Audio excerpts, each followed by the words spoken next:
Je souffre depuis longtemps d'un mal qui me ronge et qui ronge mon rapport aux autres. Non, on va pas faire ça, ça va me porter la poisse. Je peux pas faire croire que j'ai un truc grave parce que sinon, ça se trouve, il va m'arriver des trucs graves. Y a pas de mal qui ronge ma santé, ni de femelle. Tu l'as? Mâle, femelle.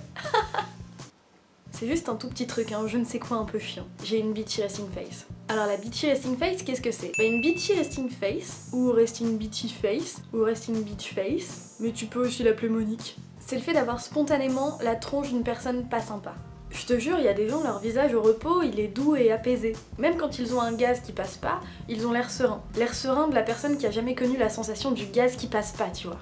Serein, plus. Moi, mon visage au repos, c'est la même gueule que Balladur à qui on aurait piqué des frites. Je demande de vous arrêter. On a pas très envie de venir me parler, quoi.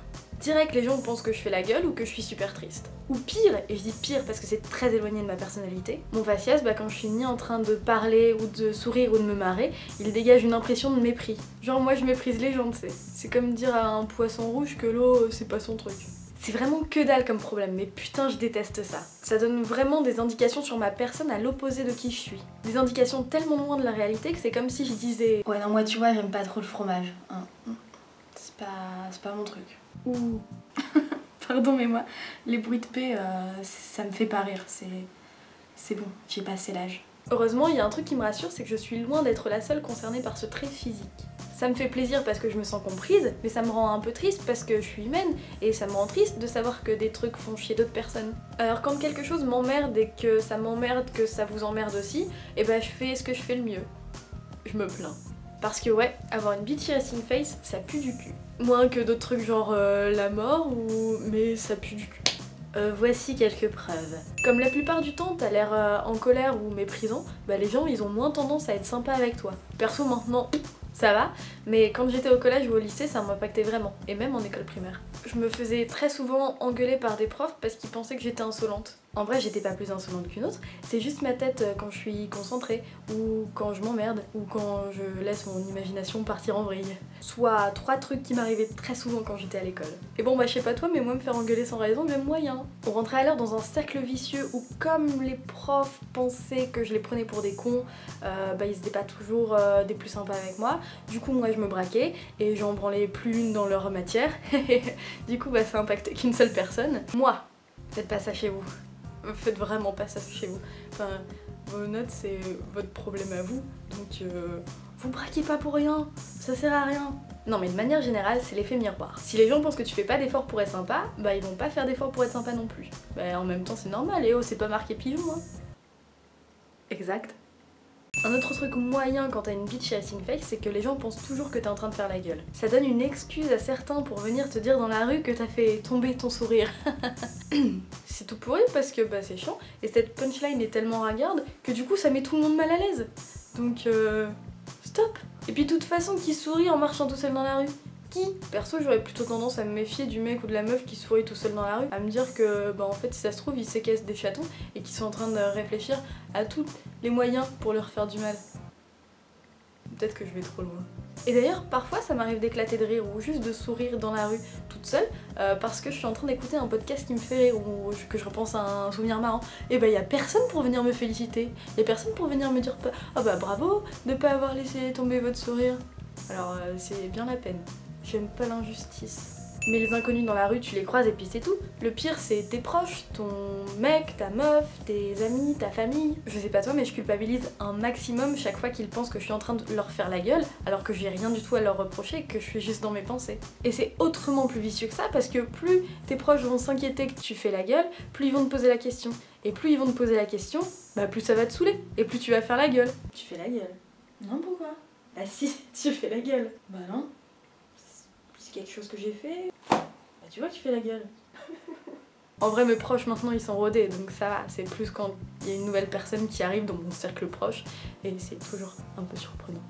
En plus je sais pas toi mais moi je peux pas leur en vouloir. Je serais vraiment très mal placée pour leur en vouloir d'être un peu parano vis-à-vis des signaux que j'envoie, vu ma réaction pour le moins un peu modérée quand un pote ne met pas d'emoji dans ses messages. Je ne suis pas qu'une personne extrêmement mature à la surprise générale. Parfois, j'ai des failles. Et l'une de ces failles, c'est que quand je fais la gueule, j'aime bien que ça se voit. Et alors faire la gueule quand au quotidien t'as une bitchy resting face, bah c'est comme l'histoire du mec qui crie au loup. À force d'appeler au secours quand il en a pas besoin, bah quand il en a vraiment besoin, personne déboule. Bah là c'est pareil, à force de penser que tu fais tout le temps la gueule, bah quand tu la fais vraiment, personne s'en inquiète. Et c'est super frustrant. Alors pour faire comprendre qu'on fait la gueule, bah on doit en faire 3,50 tonnes et on passe pour une caractérielle.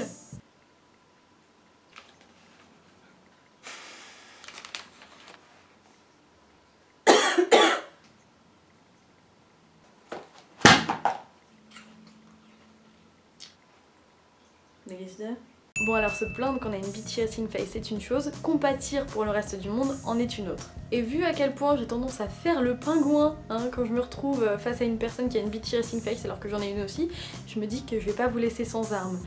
Vous qui en avez une et qui paniquez quand vous vous retrouvez face à quelqu'un qui a une bitchy resting face, ou vous qui n'en avez pas une et qui paniquez plus.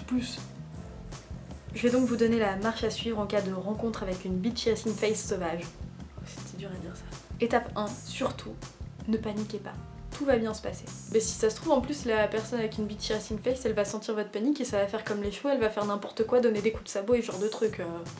Tu parles d'un bordel. Étape 2, ne vous formalisez pas. Si c'est un proche et que vous avez peur qu'il vous fasse la gueule, demandez-lui. Mais demandez-lui une fois, pas plus. S'il vous dit qu'il est pas fâché, faites-lui confiance. Au pire, il dit qu'il est pas fâché et il l'est. Et ça, c'est son problème. S'il a pas envie d'éclaircir la situation et de rester dans son jus de ré, c'est son problème. Vous n'y êtes pour rien. Et puis faites confiance à votre instinct. Franchement, savoir si quelqu'un fait la gueule, c'est facile. Il y a 2-3 indices fastoches. Par exemple, si vous lui demandez « tu fais la gueule » et qu'il répond « non, pourquoi ?»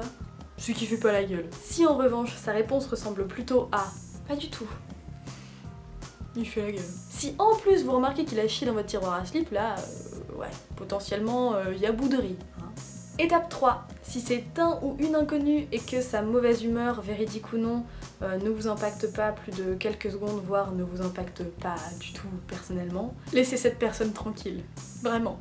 Non, parce que c'est chiant. S'il y avait un niveau de la chianterie, quelque part entre réaliser un peu trop tard qu'il n'y avait plus de papier aux toilettes et choper un herpès, bah ce serait éternuer la bouche pleine en public, vous voyez. C'est chiant. Faites pas ça. Ah, je vous le dis en bon pote, faites pas ça. Écoutez, il me reste plus qu'à préciser que si je vous croise dans la rue et que vous avez l'impression que je vous fais la gueule, bah je vous fais pas la gueule. C'est juste que c'est ma gueule en vrai quand je fais rien avec. Je sais bien que j'ai pas l'air commode quand je suis toute seule dans la rue, mais en vrai, je suis sympa. Allez, bisous! Et n'oubliez pas de vous abonner parce que ça me ferait vraiment super plaisir.